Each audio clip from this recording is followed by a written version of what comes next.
নমস্কাৰ মই বঞ্জিতা আপোনালোক সকলোকে এটি নতুন ভিডিঅ'লৈ স্বাগতম জনাইছো আজি মই বনাব লৈছো কোমোৰাৰ সৈতে হাঁহৰ মাংস বহুতেই বনাব জানে কিন্তু সকলোৰে বনোৱা পদ্ধতি বেলেগ বেলেগ হয় মইনো কেনেদৰে বনাও তাকে ভিডিঅ'টো চাও আহক 600 গ্ৰাম হাঁহৰ মাংস লৈছো লগতে কোমোৰা এটা দখৰা দখৰিকে এনেদৰে কাটি লৈছো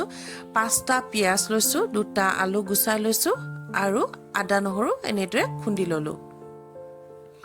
কেৰাহী এখনত তেল অলপমান গৰম হ'ব দিলো তেল বেছি ব্যৱহাৰ নকৰো যিহেতু মাংসখিনি তেল আছে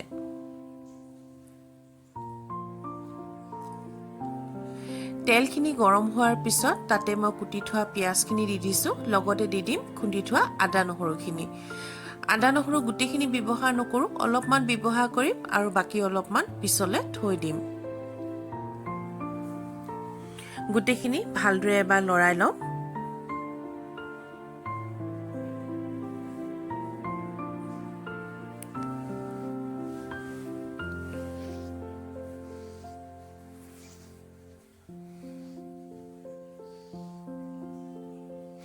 এতিয়া তাতে মাংসখিনি দি দিম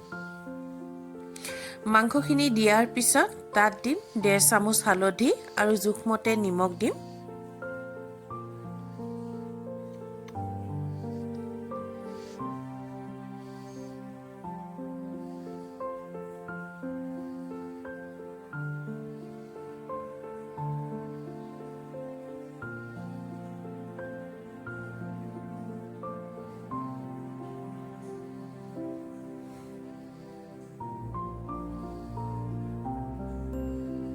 গুটিখিনি ভালদৰে এবাৰ লৰাই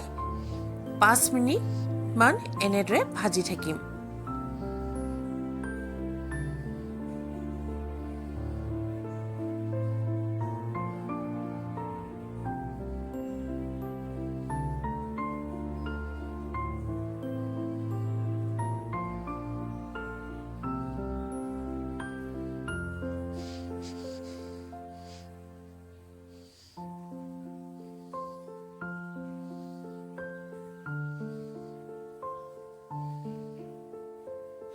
পাঁচ মিনিটৰ পিছত এয়া মাংস পা নিজে নিজে তেল বিৰিঙি আহিব ধৰিছে এতিয়া তাত দি দিম মই সৰু চামুচে এচামুচ গুড়া জলকীয়া এচামুচ মিট মছলা এচামুচ ধনিয়া পাউডাৰ আৰু এচামুচ জিৰা পাউডাৰ গুটিখিনি ভালদৰে মিলাই আৰু 5 মিনিট ভাজি থাকিম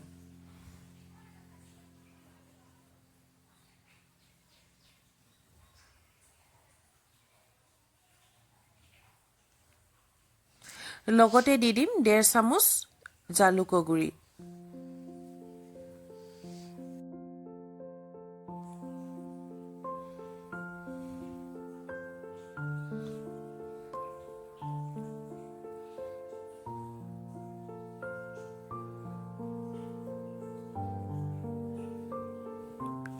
হাঁহৰ মাংস আপোনালোকে যিমানে ভাজিব খাবলৈ সিমানে সোৱাদ হয় আৰু হাঁহৰ এটা নিৰ্দিষ্ট গোন্ধ থাকে সেই গোন্ধটো নাইকিয়া হৈ যায় এনেদৰে প্ৰায় 5 মিনিট সময় মই এনেদৰে ভাজি থাকিম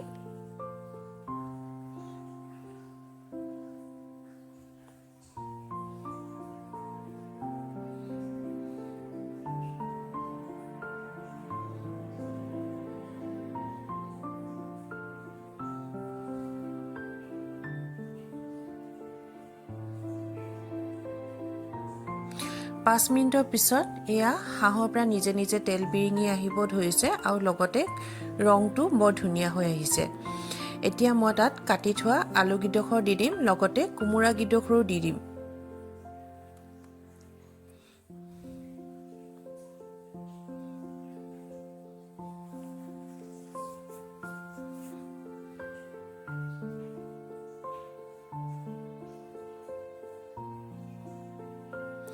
গুটিখিনি ভালদৰে লৰাই আৰু 5 মিনিট সময় এনেদৰে ভাজি থাকিম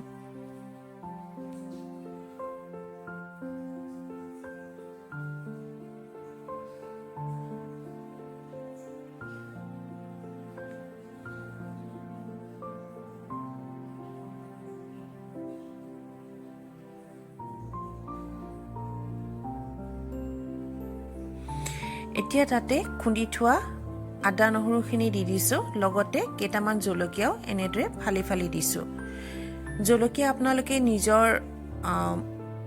মতে দিব পাৰিব যদি জ্বলা খাই ভাল পায় তেতিয়া দিব পাৰে নিদিলেও কোনো কথা নাই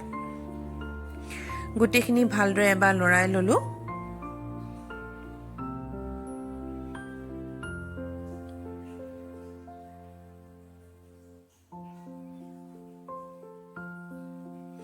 এতিয়া তাতে কুহুমীয়া গৰম পানী অলপমান দি দিম পানী মই বেছি ব্যৱহাৰ নকৰোঁ যিহেতু গ্ৰেভিটো বেছি পনীয়া নহয় অলপমান গ্ৰেভিকে থম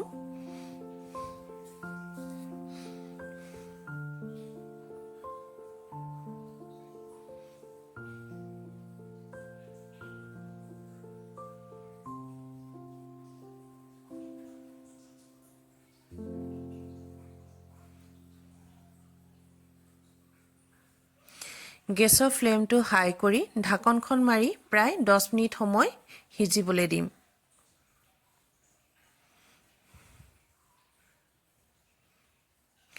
দহ মিনিটৰ পিছত এয়া মাংস উতল আহিব লৈছে আৰু কোমোৰাগিডোখৰ প্ৰায় সিজিব ধৰিছে আৰু অলপমান সিজিব বাকী আছে সেইকাৰণে ঢাকনখন মাৰি আৰু 5 মিনিট সময় সিজিবলৈ দিম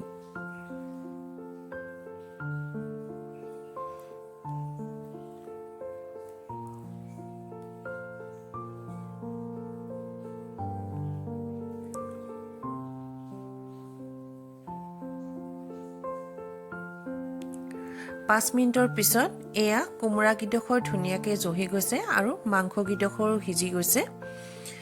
আমাৰ হাঁহৰ মাংস ৰেডি হৈ গ'ল এনেদৰে আপোনালোকে ঘৰত বনাই খাই চাব লগতে মই অকণমান ড্ৰাই ফ্ৰাই কৰিছিলোঁ হাঁহ মাংসৰ তাকে 200 গ্ৰাম হাঁহ মই আগতীয়াকৈ কাঢ়ি থৈছিলোঁ 3টা পিঁয়াজ এনেদৰে কুটি লৈছোঁ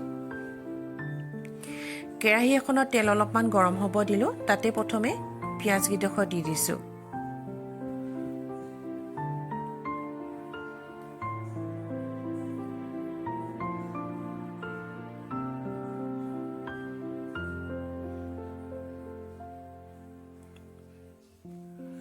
লগতে খুন্দি থোৱা আদা নহৰুখিনিও দি দিম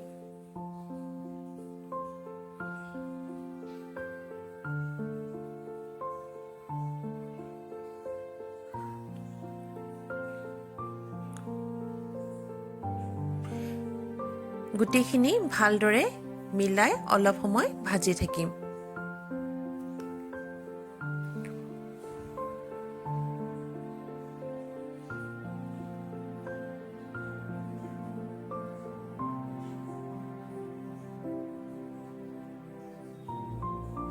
এতিয়া তাতে মাংসখিনি দি দিছোঁ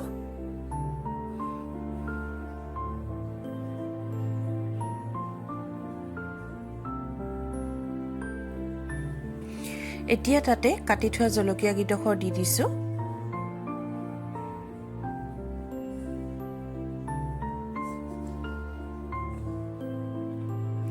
আৰু মাংসখিনিও তাতে দি দিছোঁ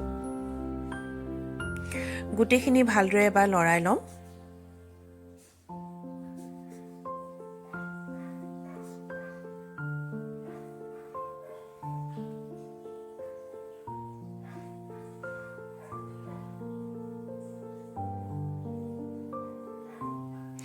এচামুচ হালধি আৰু জোখমতে নিমখ দি 5 মিনিট সময়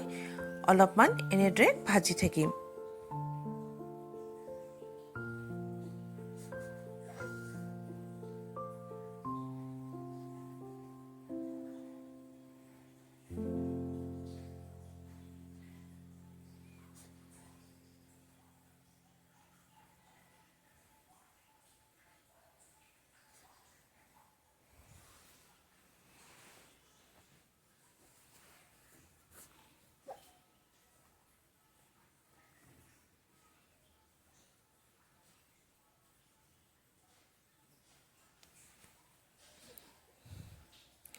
মছলা দিছোঁ মই তাত আধা চামুচ সৰু চামুচে এচামুচ জলকীয়া গুড়ি এচামুচ জিৰা গুড়ি এচামুচ ধনিয়া গুড়ি আৰু এচামুচ মিট মছলা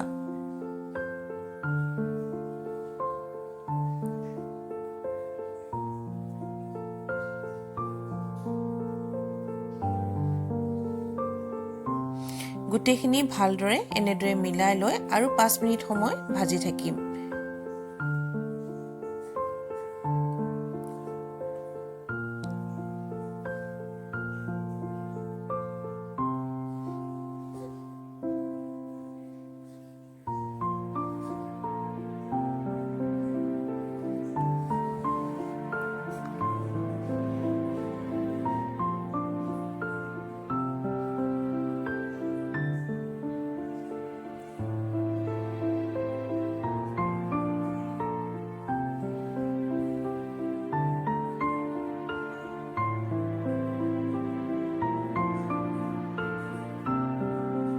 পাঁচ মিনিটৰ পিছত ঢাকনখন মাৰি আৰু অলপ সময় সিজিবলৈ দিম।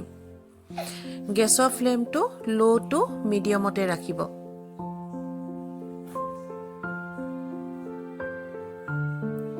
এয়া চাওক, আমাৰ ড্ৰাই ফ্ৰাই ৰেডি হৈ গ'ল আৰু মাংসখিনিও ধুনীয়াকৈ সিজি আহিছে।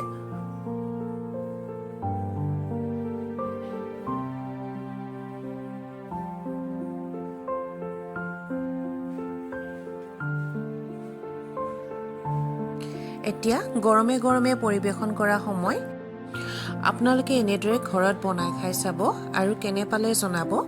যদি ভিডিঅ'টো চাই ভাল পালে লাইক, শ্বেয়াৰ আৰু কমেণ্ট কৰিব নাপাহৰিব। লগতে মোৰ চেনেলটোত ছাবস্ক্ৰাইব কৰি দিব। আজিলৈ ভিডিঅ'টো ইমানেই। ধন্যবাদ।